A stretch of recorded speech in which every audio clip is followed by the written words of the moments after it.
Well, Que la... es que, ¿qué no pasa? O sea, creo que ha sido absolutamente nefasto la manera de juzgar de este episodio. so hi everyone, my name is Marta Mama, and I'm here to explain you all the references about Drag Race España All Stars. And this week was very interesting. This week was the ball. So let's get into it. Before we start, if you want to support my channel in any way, you have my PayPal account down below. And I want to thank all these people that made this video possible. Thank you for supporting my channel. Thank you for all your encouragement and your nice words and all your comments. And thank you so much. I'm not going to talk too much about the beginning of the episode, but it has a very interesting rewatch because at the beginning of the episode, you know, Sethless is feeling some type of way because Onyx just left. And as you know, Onyx and Sethless were special friends.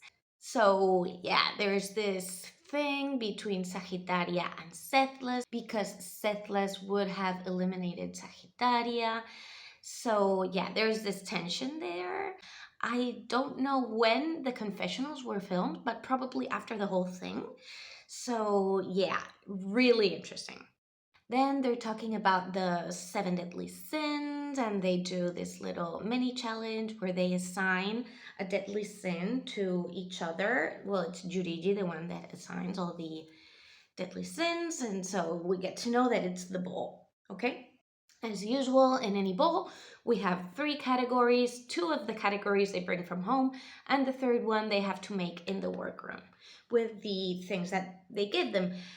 This time they gave them nice fabrics, which is very nice, and some extra stuff. But yeah, it was one of the easier bowls, we can say, right?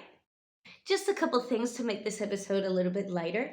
Samantha's hilarious, isn't she? Supreme says, like, you're gonna get a very special visit, and immediately, without skipping a beat, Samantha's like, Cher? Is it Cher? Is she coming? And she's like, Cher is the beginning of everything. Cher is the first drag queen. Cher is like the Big Ben. Because she says Big Ben instead of Big Bang. Like, how hilarious is this? It's so stupid. It's okay, very interesting. Of course, they get some feedback from Anna Locking in the workroom. Anna's such a nice sport, right? She says interesting and important things all the time. And I know for a fact that the girls genuinely love her, at least most of them. The guest judge this week is Laura Sanchez. She is a supermodel. She's very well known, and she is from my hometown, actually. So we see her quite a bit around here. And yeah, I don't really know how they translated this. I guess the first category was heaven. I just want to let you guys know, like a translation footnote, that in Spanish, we have the same word for heaven and for sky. In English, I guess heaven does mean some type of like sky up above or whatever. But in Spanish, there is literally the same word. We cannot say sky any other way. We only have this word. So that's why some of them took it a lot more literally to the sky, to like clouds or the sun or whatever. And some of them took it a lot more like metaphorically into heaven, because for us it is the exact same word. We have 21 looks for this ball. First one is Yuri Dirkli with this amazing Club Kid inspired hot air balloon look. The hair is supposed to be the flames, the hot air balloon. Very, she says Lee Bowery. It's so funny how Anna Looking pronounces Lee Bowery. I don't know what she says. She says Lee Leg Boveri or something like that. I don't know. I thought it was so funny. So yeah, this look, 10 out of 10, love it. I was immediately gagged. The basket, like as a corset with the little bags, like the little weights. It's 10 out of 10. Loved it. Juriji, love it. Samantha Valentine's look as this like Pegasus, like this winged horse, right? And she's like inspired by My Little Pony and Pegasus and like Hercules and all these things. She is so smart. Like this look, it is very campy, but it has an effect because we've seen a lot of wings in Drag Race. But at least the seasons that I have watched, I have never watched one where the arms were fake arms and the real arms were inside the wings so you can make them move like very, very naturally. Like they look, because of the movement, they looked so real. For me, this was a very, very smart look because of all the engineering it comes with, right? And it's from Samantha. Like you were not expecting this type of like super cool, polished, but campy look from her, right? It is so stupid and so smart and simple but complicated in a way that I just 10 out of 10 again. I love it. Like this bowl, you guys, the level of this bowl is just amazing. Then Paquita comes in dressed as the Virgin Mary, again using the more metaphoric sense of heaven, like the Catholic heaven. Again, Spain is a very predominantly Catholic country where we have our own flavor of Catholicism, and she is representing one of the virgins, the Virgin of the Immaculate Conception. This virgin is known for always wearing like a blue cape, the blue that represents the skies and heaven and all that. And then she undresses and she has this amazing, amazing corset. It's a simple look, but very, very effective. And just a side note, the Immaculate Conception, it doesn't talk about the fact that the Virgin Mary was a virgin and that she had a baby without doing the deed.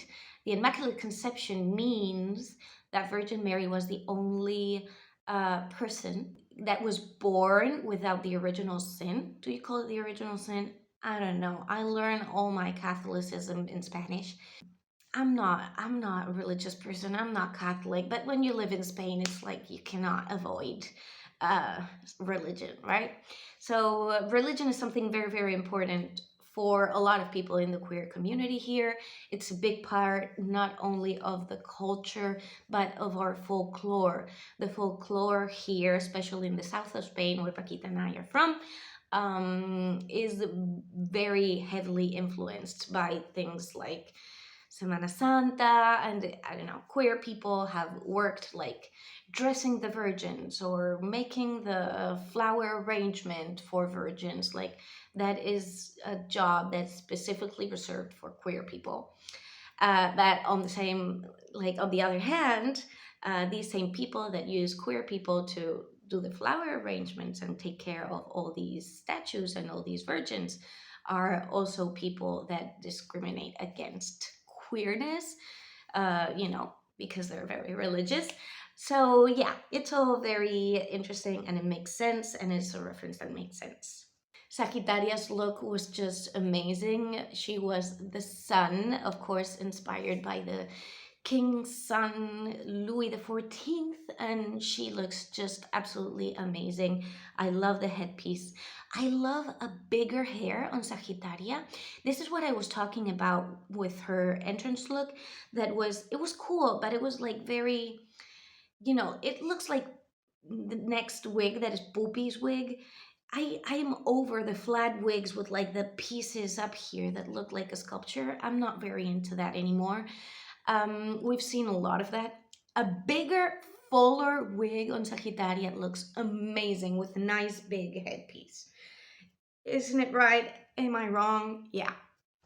Poopy Poison's look, for me, it made no sense. Well, she explained the whole thing, right? But you're not supposed to explain the thing. She is dressed in like blue, like the sky, and she's acting like she has to pee. And then she opens up her skirt, and her tights are fully stowed, so it looks like there's like rain slash pee coming down her legs. And when she opens, it reveals into a rainbow. because you know, in the sky, the rain, the rainbow. But the rainbow doesn't have the right colors and it's upside down, and she's not wearing any panties. I don't know why. And I don't know. I don't know about this look. If she didn't tell me that this was heaven, I wouldn't have guessed it. Like, it's not that she looks bad. Well, and I absolutely hate the wig. This two-colored wig with just like squiggly things up here. It's supposed to look like the sun rays. That's what she says. This look I did not like. The next look from Ornella Góngora was one of my favorites because of what it represents. She's representing a saint again, you know, mixing heaven, Catholicism with sky. San Sebastian, I guess you guys have the same reference, but it's not as important for you guys. For us, he is the patron saint of queer people. And why? It's not that San Sebastian was a queer person, and there are a lot of saints, like the stories of saints that actually were queer, but it's because of how he has been always depicted. So San Sebastian is always depicted like almost naked, looking to the sky in ecstasy, like, and a lot of arrows are penetrating his body. And I don't know why, like, queer people has always found him like fascinating, and we have always gravitated towards him.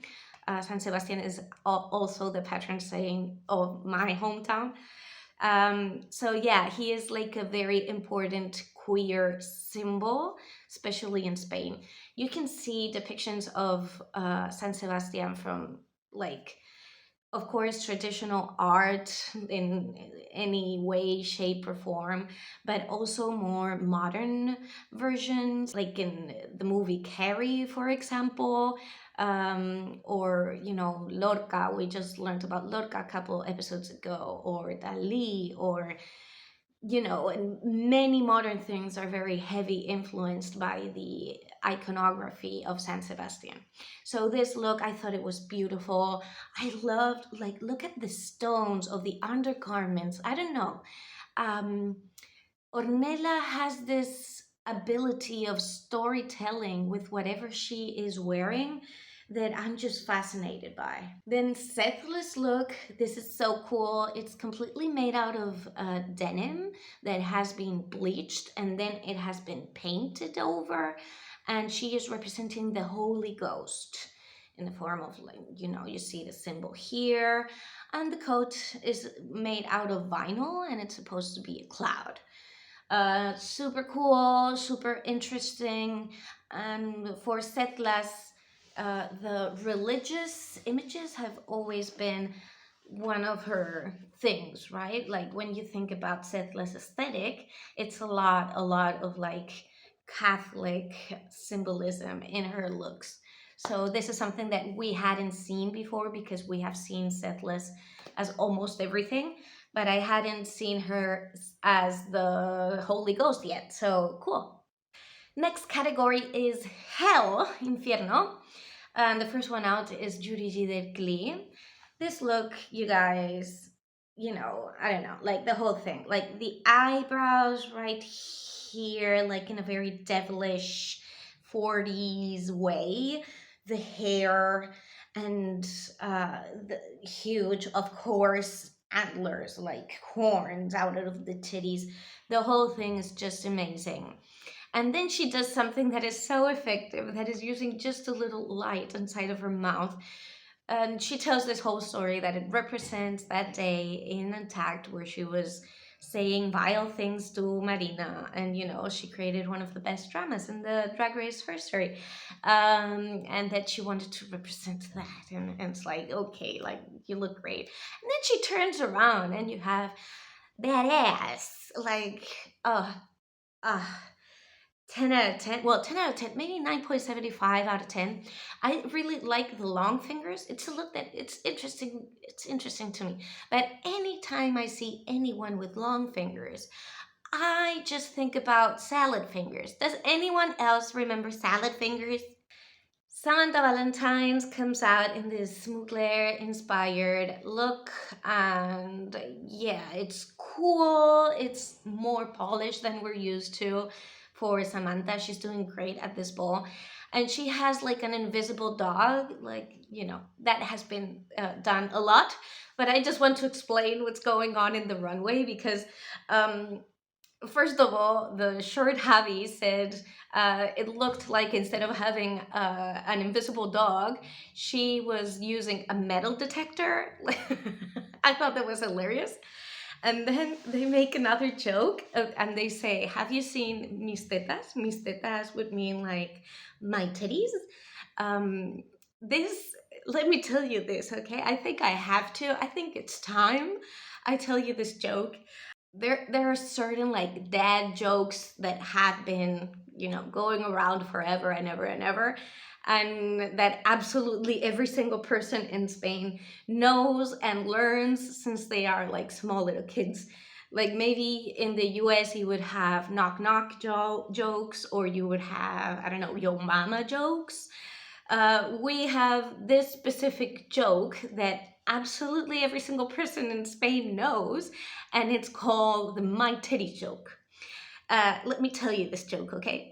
There was once a lady that had a dog, and she named the dog Matitties. And one day she lost the dog. The dog just ran away, and she was looking around the city for her dog everywhere. And she was just screaming and crying, like, Matitties, where are you? Where are you? And then she stops like a bus driver for some reason, and she asks the bus driver, "I'm sorry, Mr. Bus Driver, but have you seen Matitties?" And the bus driver says, "No, but I would love to." Chickadum, psst, ha ha ha. And this is a joke that absolutely every single person in Spain will tell each other when we're like 4 years old. And yeah, that's what they're referencing. Then Paquita comes out with this amazing corset and ball gown dress and the antlers over her head. It's just breathtaking for me, her beauty, and she has a way of, I don't know, she understands her body and everything, like the aesthetic that she wants. She understands everything so, so, so well. She's so talented for this. 10 out of 10 again, Paquita can do no wrong. Then we have Sagittaria with this black and white with some touches of red. Uh, Super cool, like spray painted. It's super cool. It's supposed to be like a spider. I think that Sagittaria took the categories and did whatever she wanted with them. But yeah, so hell, it's supposed to be her personal hell, and she's very, very afraid of spiders, I guess, so that's why she did this. But in general, it's a very like hellish look. I understand the paint, the mug, 10 out of 10, the whole thing, the way she matched her skin with the garment, 10 out of 10. Like everything about this look is just amazing. Then Poopy's look, this is supposed to be Medusa. She's supposed to have like snake like scales around her body.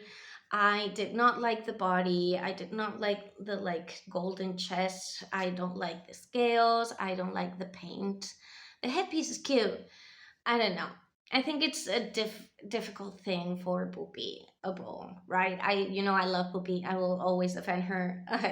She is so important for me, but yeah, this look is like. Then Ornella has this look of like Anubis, or I don't know. Ornella is always like very, of course, storytelling, but also like metaphoric. I don't know if I understood 100% what she was selling, but I bought it when I love it. But yeah, then she takes off the head and she looks so sexy and so cute, like very Versace, a little Madonna. Um, Super into it. And then this look about drag setlist. This look has a lot of different elements. First of all, she is dark, right? You cannot see any of her features. Um, for me, this look is very, I don't know, like it's very impressive and it's very, very, very effective. But I prefer looks that are not as literal. She explains things in a very literal way, which is cool and is very effective, but it's not my type of thing. But well, let's explain all the elements. She is blacked out, you cannot see her, she is like a shadow, right? Then the gown, beautiful, like mermaid tail gown. It's made with like the fabric has the images of all the newspapers where she was on. They printed the fabric with that and with like fire symbols or whatever. Let's talk about the background. What are we talking about? As you know, Drag Race won El Carnaval de las Palmas de Gran Canaria before becoming famous, before going to Drag Race. In the Canary Island drag, they have this ball, let's say, or this, I don't know, festival once a year in Carnival, and the best drag queen does a performance and win. The year that Settlers won, she had a lot of like religious symbol, and she came out as the Virgin Mary, and then she transformed into Jesus, and I'll leave that link down below. So she won, which was obviously a dream come true for her, right? Like for every queer little Canarias person, it's like their dream. And the next day, she was sued by this organization that was called Christian Lawyers. Like if you're from the US, you know, like the type of people, right? And it came with so much backlash and it came with so much attention from the media that it became something like very, very big. I remember seeing this in the news, like everywhere, like on TV, absolutely everywhere. So she's talking about all of that. The mics is like the media attention that she received immediately after. And all these like crowds flying are like people that wanted to take advantage of her. So she has all these elements and she makes them into a very, very, very effective thing. If you think about what El Carnaval in general, Canary Island drag means, um, this Carnaval de Gran Canaria, you have, I don't know, tens of thousands of people in front of you, maybe hundreds of thousands of people in front of you, and you are on stage. So there's supposed to be like super huge looks that you can see from very, very far away in order to be effective, right? So this is very Canary Island drag in that way. It is an amazing look. This is a 10 out of 10. There is nothing bad to say about it. As my personal taste, I understand that this is one of the best looks of the night, one of the best looks in Drag Race history. If you listen to Anna Looking, I absolutely agree. Just that for my taste, I like things that are not that literal. If you're going to talk about, I don't know, the media attention, maybe six microphones around you is a little bit like too literal. That's what I'm talking about, right? But you cannot say anything bad about this look. It's one of the most amazing looks that we have ever seen. Then for the third category, these were the looks that they had to make in the workroom. So each one of them was assigned a deadly sin, and these are the looks that they made. Judy G was sloth, and she had this look. We have seen this look done in other franchises, correct? It's inspired by Comme des Garçons, and I know someone did it in Down Under season 2, maybe something like that. Yeah, but Judy G does it in a very effective way because she is able to make like the hair a lot more flowy. The kimono, like supposed to be the comforter that she's wrapped in, she does it in a very like correct way where other people are not able to do it that correctly. I don't know, the glitter around her hair, she is so drag. Like I just love Judy G so much. Samantha Valentine's is greed. And one thing you guys have to understand is that this whole look is based on like a popular saying in Spain. We say greed breaks the sack, or greed breaks the bag. Like when you're so greedy, the bag where you put everything ends up breaking. So that's what she did. She did that popular saying. So yeah, that's why she is a bag. And then when she opens, it's like the bag broke. Paquita. Okay, Paquita was Wrath. And when they did the walkthrough in the workroom, she was going to do something completely different, but then she decided to change the look, and she did this look inspired by the 13 Roses. Who are the 13 Roses? We already talked about this with this Jurigi de Klee look, and she was eliminated in this look too.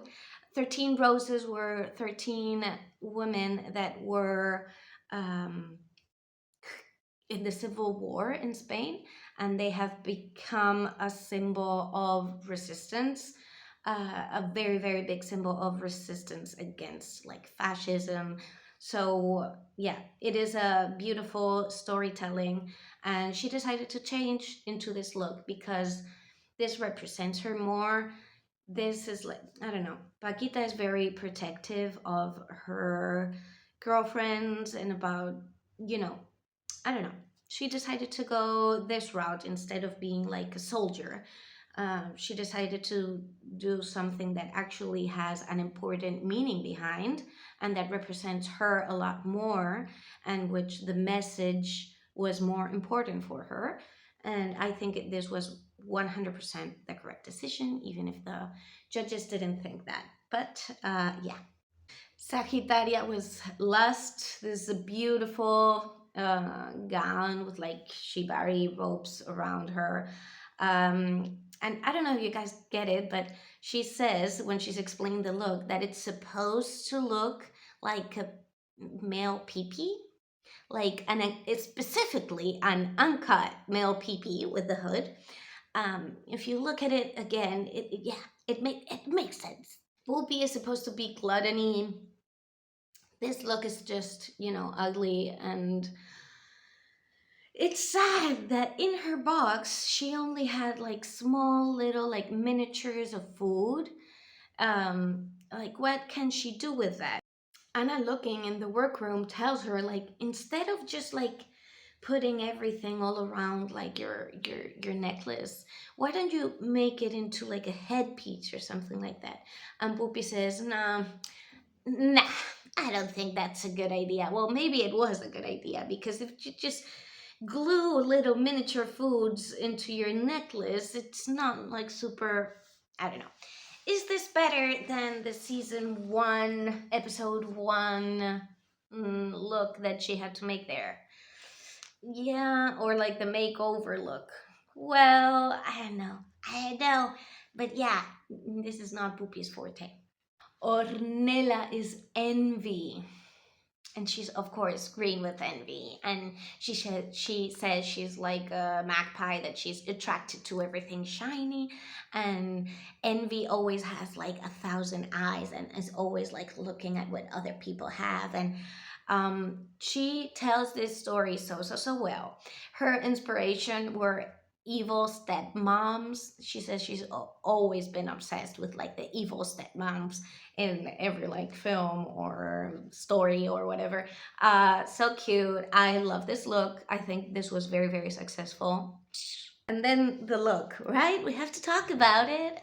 Sethless look is supposed to be pride. Um, you can like it more or less, but it is a very effective look in the concept, right? Um, we'll talk about the drama a little bit later, but she has this look with a lot of like mirrors, and it makes sense. She glued mirrors to a corset, and this look was already made, and she only did that. That's what Sagittaria says. Yes, but I don't think that the win was because of this look, right? So that's the whole discussion. Well, let's go on, okay? This is the look, and let's discuss. So, safe, we have Ornella and Samantha Valentine's. In the top, we have Judy G and Setless. Um, safe is also safe high, right? Sagittaria. And in the bottom, we have Paquita and Puppy Poison. Okay? And now it's when hell breaks loose. We go into the Untucked, and Sagittaria is feeling some type of way. I don't know that if she is feeling that type of way, I don't think it's because she was safe and not in the top. I think that it's not because of that. I think she's just over, I don't know, the whole thing, like the whole judging. I think that Sagittaria is the voice of every single viewer of Drag Race in the history of forever. And they are treating her like she's some type of rude brat that doesn't deserve to be there and that is not appreciative and that is very rude. What I think is that she has like a no bullshit attitude, and I don't see a big problem. But well, they say that the big issue, like the judges say, that Paquita is in the bottom because she was too pretty and because she decided to be herself, like something that represented herself more. Um, if you go and watch her original season and you look at the critiques from the judges, it makes no sense. like, um, when she had to do, I don't know, she was robbed in her ball, in her season where she did this fallera, beautiful fallera look, and she didn't win that episode. Um, I don't know what Paquita has to do to be noticed by the judges, but it doesn't matter, okay? I want you guys to know and to understand before we get into all this drama that Paquita does not, like, of course she cares, but she doesn't really care. This is a gig, this is not her career. Her career is out in the street, she's fully booked and blessed, and she will never have any problems finding work. So you don't have to worry about Paquita. She doesn't define herself as a better or worse drag queen depending on what the judges of Drag Race España think about her. And that is amazing. She comes from the underground, most underground type of drag. So this is not that important for her. I think it's more important for everyone else, for all the viewers, than for Paquita. Um, she thinks of this as a game, which is true. This is a gig, this is a game, and does not define how good of a drag queen you are, okay? What is the problem with Sethless? Sethless, Sagittaria thinks that Sethless' third look is not up to par. And well, we can all agree. I think that it's obvious. The boot was like breaking down in the middle of the runway. There were pieces of stuff in the middle of the runway. But I don't think that they put Sethless in the top because of that mirror look. I don't think that that mirror look was necessarily more successful than Paquita's 13 Roses look. Maybe one had a more like clear, obvious, literal concept, and the other one had a more like profound meaning and storytelling behind. But I think that Settlers was on top because of the other two looks. And Paquita's other two looks were rather simple if you look at the whole thing, right?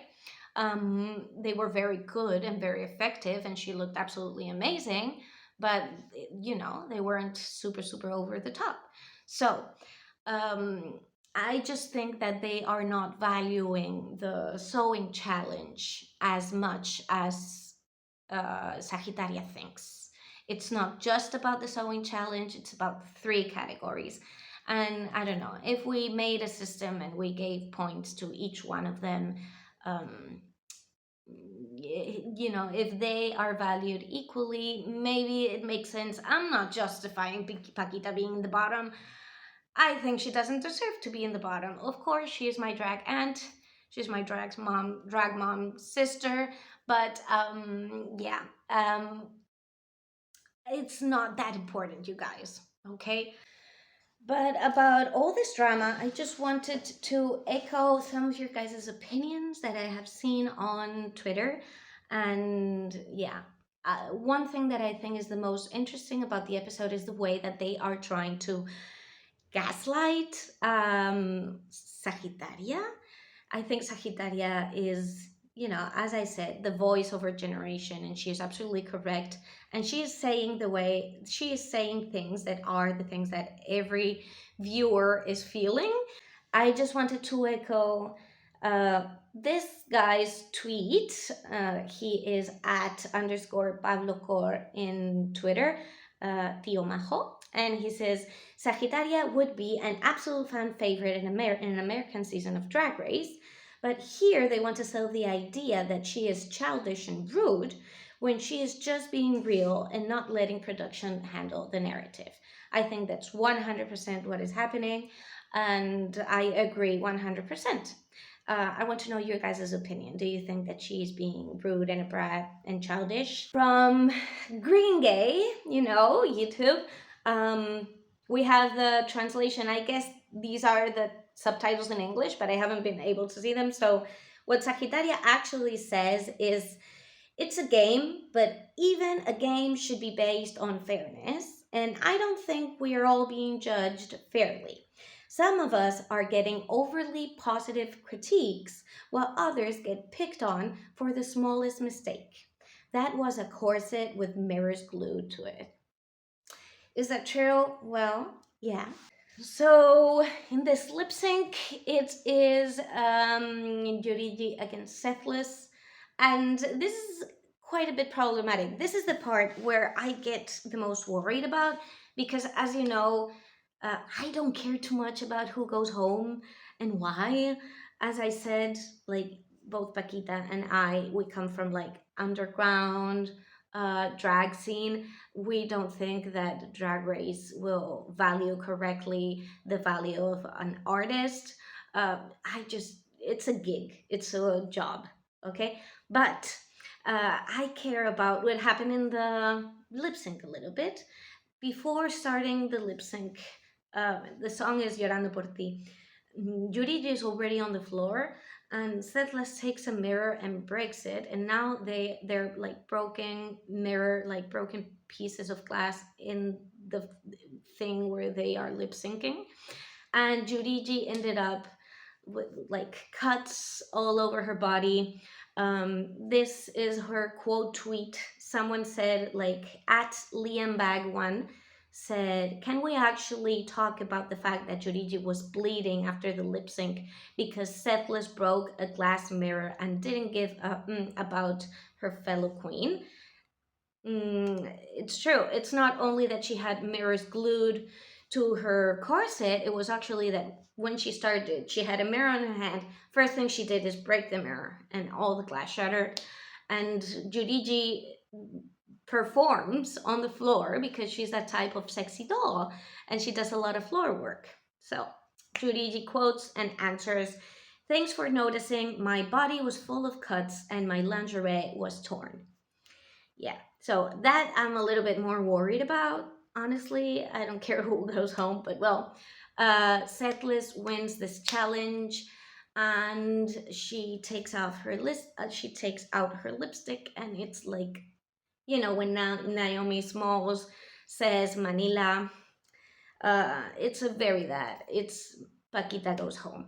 And it's obvious that she does this because Paquita is a bigger competition.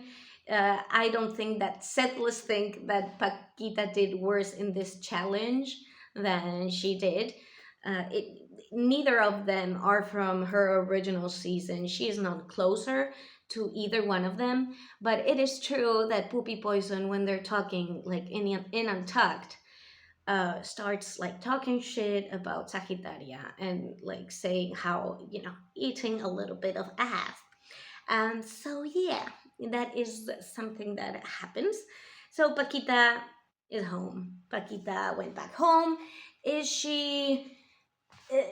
And I want to remind all of you, this is just a TV show. This is just a gig. If Paquita doesn't care, we shouldn't care.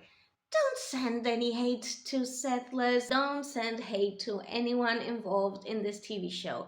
If you're not liking it because of the judging, if you think that the judging makes no sense and is completely unfair, let's just stop watching, right? But I think I want to end up this video with a couple more tweets. And I want to start with this tweet from Venus Flies that says, "Once again, España has proven to be the fiercest franchise in looks of the entire drag history. Look at the material, honey." My super cute, beloved Belak boy, he has such a nice voice, right? Well, if you don't know him, go follow him. Of course, you know him. But he says, "Okay, despite all the chaos from today's episode, I must say that the España All Stars is one of the most entertaining seasons of Drag Race ever." So, yeah, I just wanted to end in a high. That will be it for today. We have a new episode next week. If there are any references that I forgot to mention, just let me know. I'm sorry I haven't been able to be in the comments as much. You know, new house. I still have everything in boxes, right? So yeah, I've been quite busy. It's been quite difficult, but yeah. Thank you so much for still being there. Don't worry about Paquita. She's doing amazing. If you want to defend Paquita and you think it was very unfair that she has gone home, the best way to do it is not to send like mean tweets. The best way to do it is to find tickets to one of her shows and go watch her and support her. The support that a hateful tweet towards Cephalus makes does not impact her life in any positive way. I know that you want to defend her and that you think it's not fair, but the way that you actually defend a queen is finding them, supporting what they do, support it also with money. Like, if you can tip them in any way, do it. If you can go and watch one of their shows, do that. If you cannot watch one of their shows, share their content on social media. It's not about, she is not going to benefit from any hateful tweet towards settlers, and people are even like sending her death threats and all that. Like, you guys stop. Like, no one cares. It's Drag Race. It's fine. Okay, it's fine. So that's all for today. Remember to stay queer. Stay queer. I love you. I love you. I love you.